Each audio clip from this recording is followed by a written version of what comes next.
the power of saying no to yourself. Have you ever felt like life is running away from you? Like no matter how hard you try, you just can't keep up? The truth is, we're often overwhelmed not by what we have to do, but by what we say yes to.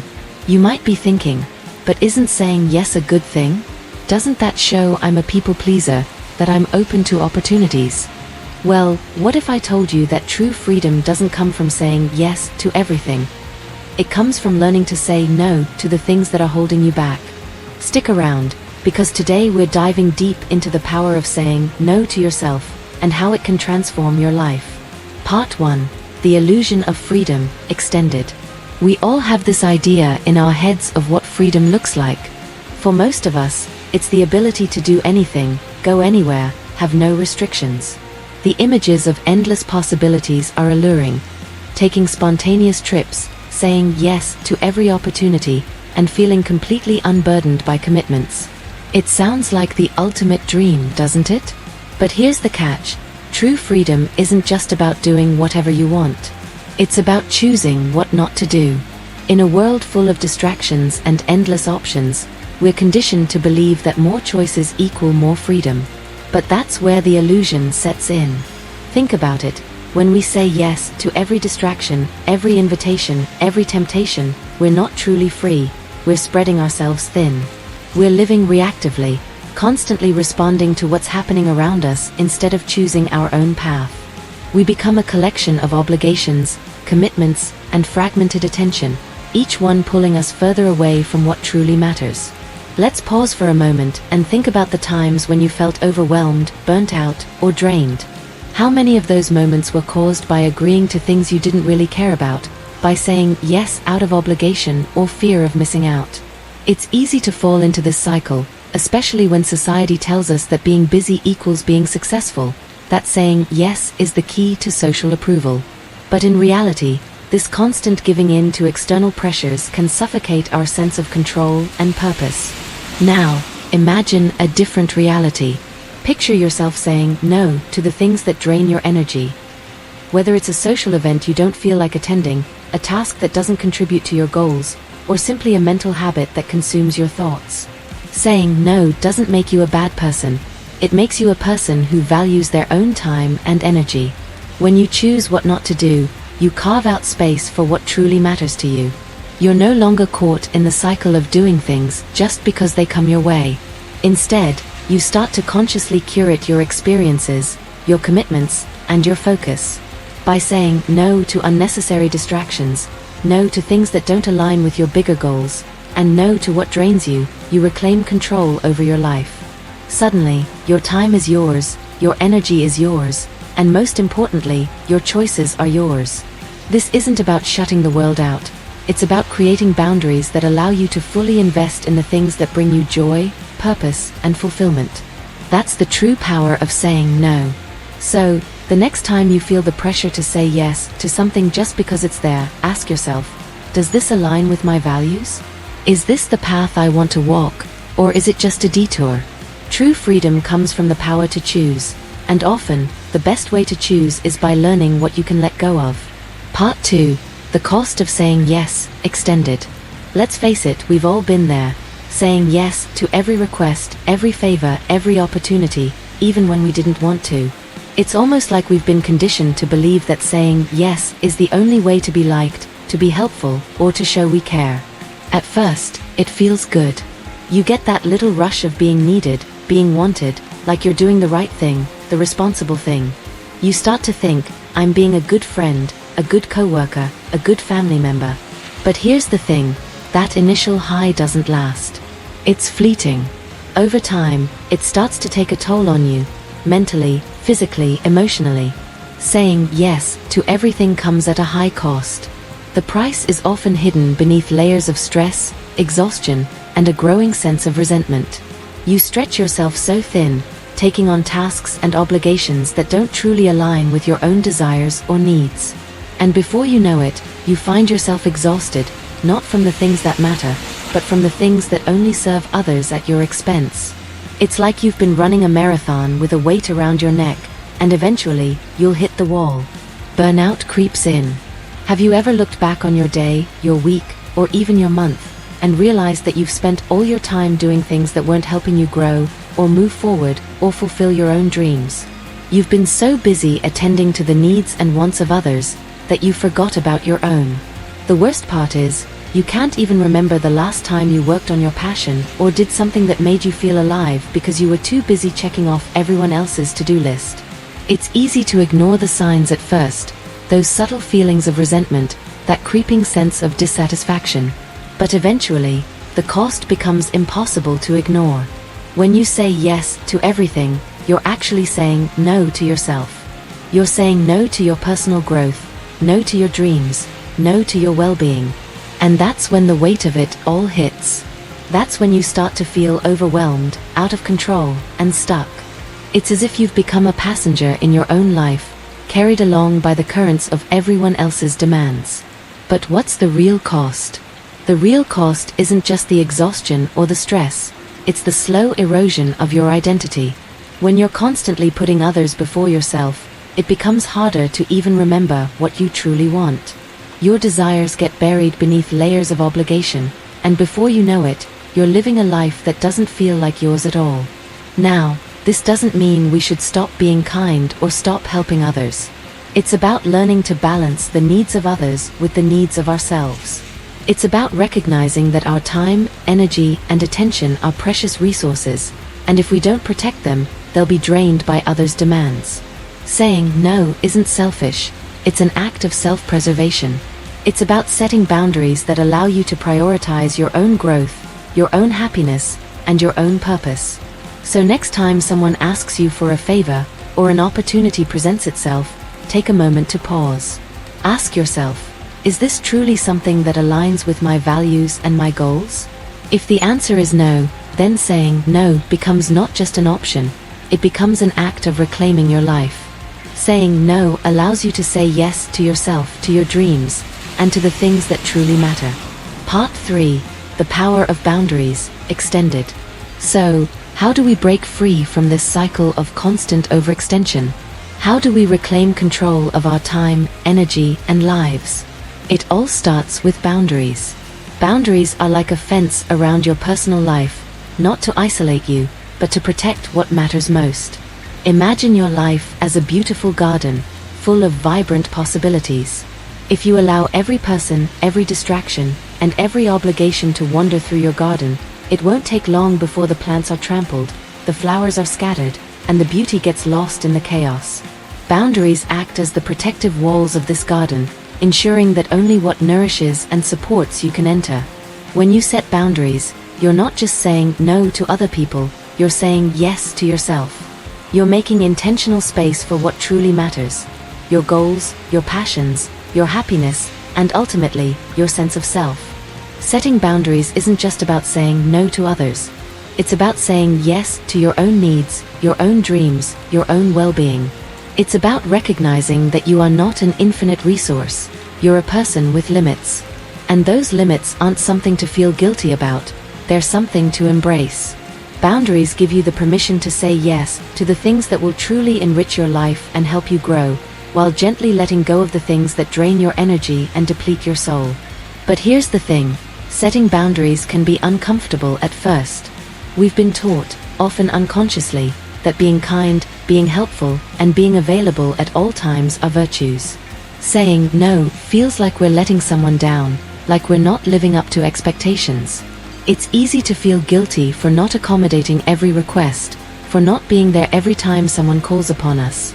But the truth is, saying yes to everything is like constantly running on empty. You can't pour from an empty cup.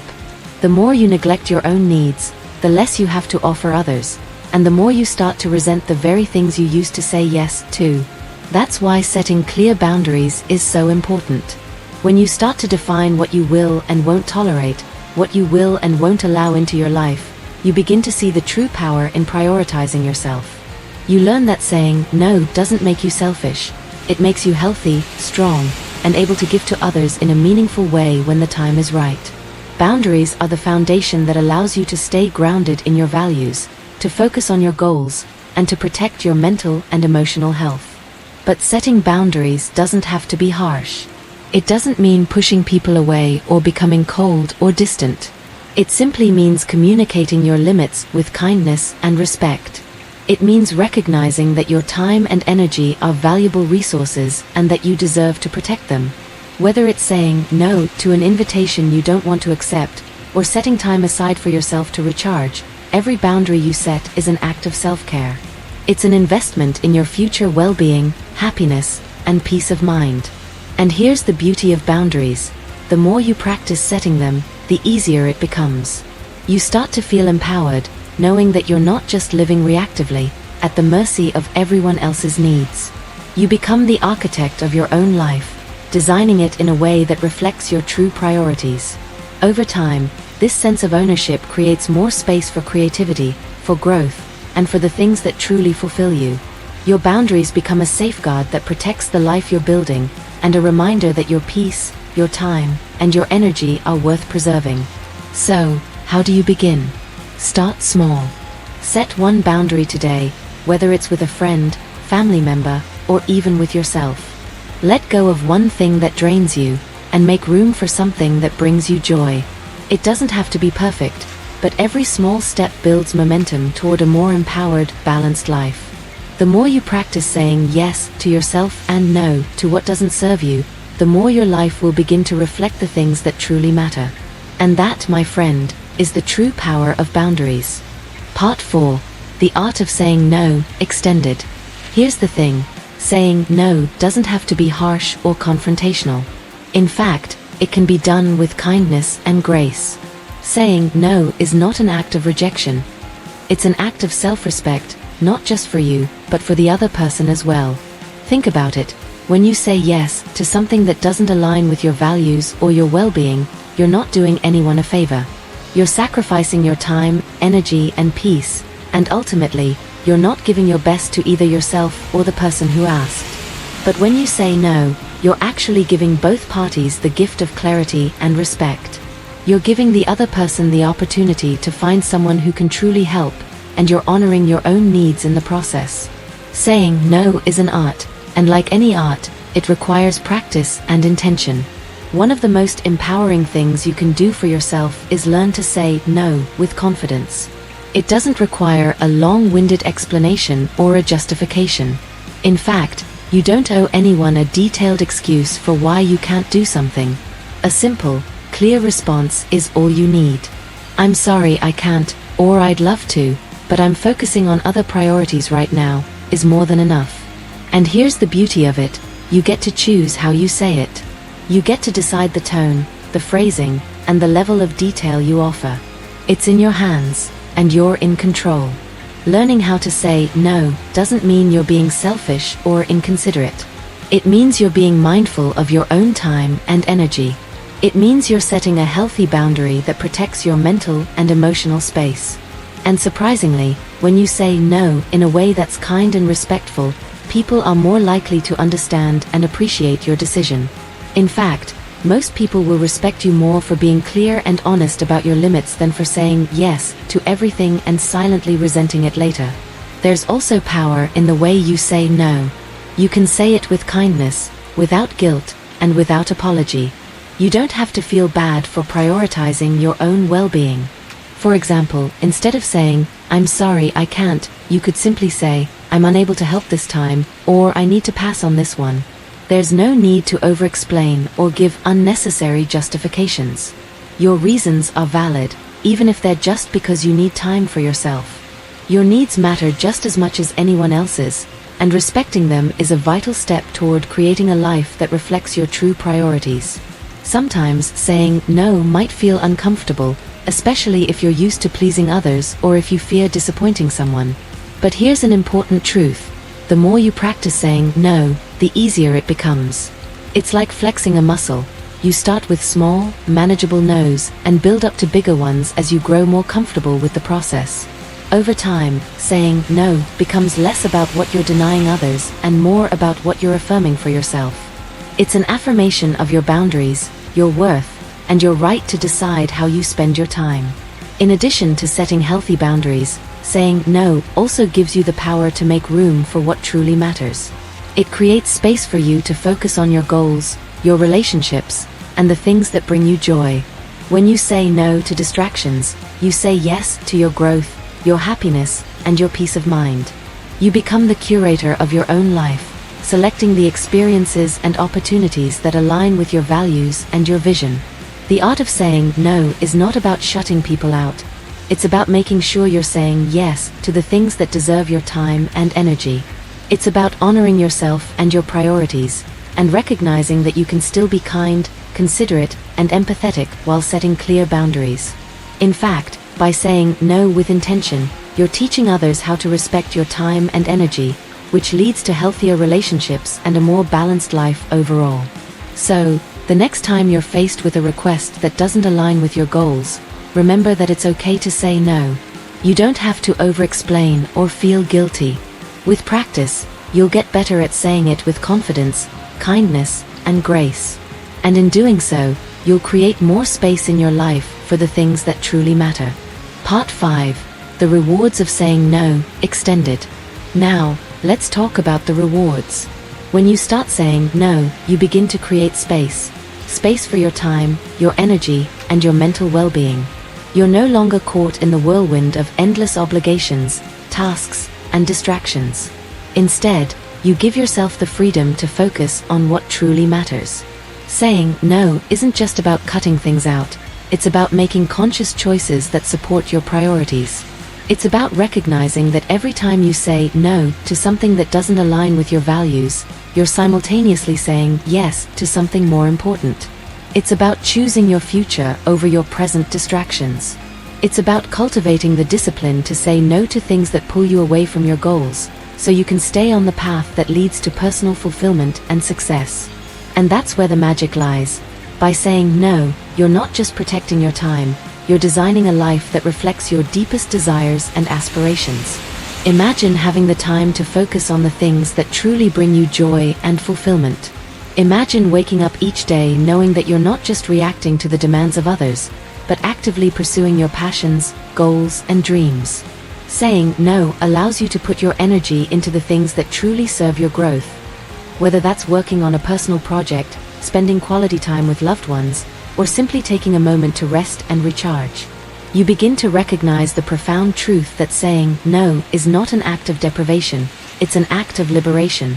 The more you say no, the more you gain control over your life. You're no longer a passenger in your own journey, being tossed around by external demands and expectations. Instead, you become the driver of your own path. You can choose how to spend your time, where to invest your energy, and what to prioritize. As you create more space for yourself, you find that your mental clarity improves, your stress levels decrease, and your overall sense of peace and contentment increases. You become more focused, more intentional, and more aligned with your true self. And the best part? As you begin to say no, you'll find that you have more time for the things that really fulfill you, things that nourish your soul and help you grow. You'll have more time to pursue your dreams, whether that's a creative project you've always wanted to start, a personal goal you've been putting off, or simply taking better care of your health. By saying no to the distractions that drain you, you create space for the things that replenish you. This also extends to your relationships. Saying no gives you the opportunity to be more present for the people who matter most to you. You can invest your energy into meaningful connections, rather than spreading yourself too thin and feeling disconnected. You'll have more time for quality conversations, for laughter, and for the shared experiences that build strong, lasting bonds. Instead of feeling overwhelmed by endless commitments, you can nurture the relationships that bring you joy and fulfillment. In the end, saying no allows you to live with intention. You stop being controlled by external forces and start taking charge of your own life. You learn to value your time, your energy, and your peace, and as a result, you begin to attract more of what you truly want. More opportunities that align with your purpose, more experiences that bring you joy, and more time for the things that make you feel alive. So, what's the reward of saying no? It's a life that's more aligned with who you truly are, a life where you're able to focus on your passions, your growth, and the things that bring you happiness. It's a life where you're in control, and where you're able to live with purpose and intention. The rewards of saying no are not just tangible, they are transformative. creating space for the best version of yourself to emerge. In conclusion, so, the next time you feel that pressure to say yes, ask yourself, what am I saying no to by agreeing to this? What will I be giving up? Saying no doesn't make you selfish. It makes you intentional. It makes you strong. And most importantly, it makes you free. If you found this video helpful, don't forget to like, subscribe, and share. And hey, take a moment today to say no to something that isn't serving you. You deserve it.